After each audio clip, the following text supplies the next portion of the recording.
नमस्कार दोस्तों, कार्तिक मास की शुक्ल पक्ष की अष्टमी को गोपा अष्टमी कहा जाता है। इस दिन गाय को स्नान करा के उनके बछड़े के साथ पूजन किया जाता है और गाय की परिक्रमा की जाती है। गाय के चरणों की धूल को अगर अपने मस्तक पर लगाने से कृष्ण भगवान प्रसन्न होते हैं तथा सदा सुहागन का आशीर्वाद देते हैं और घर में सुख शांति बनी रहती है। गोपाष्टमी की आज मैं पौराणिक कथा सुनाने जा रही हूँ।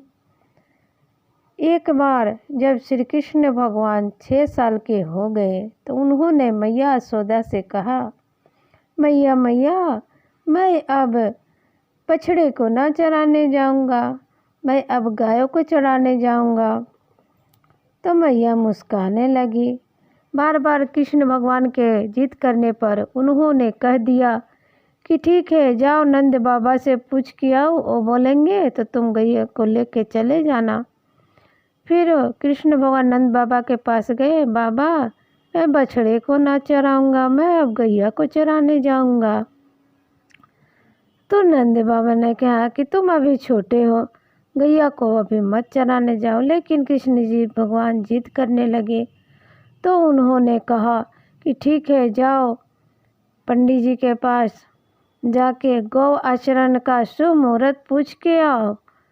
कृष्ण जी दौड़े गए। जो उनके गांव में पंडित जी थे उनके पास गए और बोले, पंडित जी, गौ आचरण का शुभ मुहूर्त बता दीजिए, मेरे बाबा ने पूछ रहे हैं और ऐसा कीजिएगा कि आज ही का बताइएगा। उनसे पंडित जी से श्री कृष्ण भगवान बोल दिए कि आज ही का गौ आचरण का मुहूर्त बताइएगा। तो वो मुस्कुराने लगे। पंडित जी उनके घर आए। फिर पंडित जी और नंद बाबा से बोले कि गौ आचरण का आज ही शुभ मुहूर्त है, ऐसा बोल दिए। तो फिर कृष्ण भगवान ने सभी गायों को लेके जंगल में चले गए गाय को चराने के लिए।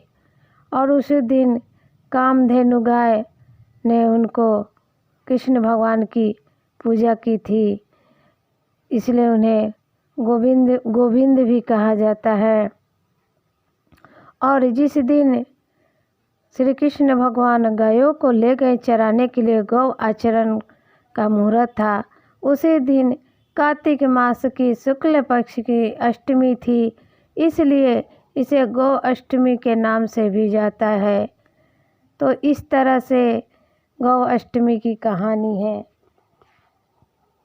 और ऐसा भी मान्यता है कि जब गोवर्धन पर्वत को कृष्ण भगवान 7 दिनों तक अपनी कानी उंगली पर उठा के रखे थे और इंद्र भगवान एकदम बरसात कर रहे थे, अंदर तूफान कर रहे थे और कृष्ण भगवान एक उंगली पर ही पर्वत को उठा कर रखे थे, सारे गांव वालों की रक्षा की थी, गाय बच्चे सबको। तो इसी दिन गौ अष्टमी के दिन ही ऐसा कहा जाता है कि कृष्ण भगवान ने अपनी हार मानी थी। उन्हें पता चला था कि मुझसे मुकाबला करने वाला कोई नहीं, साक्षात श्री हरि विष्णु भगवान हैं। तो उन्होंने इसी दिन गौ अष्टमी के दिन ही अपने पराजय स्वीकार की थी और प्रभु के चरणों में गए थे। जय हो गौ अष्टमी माता की।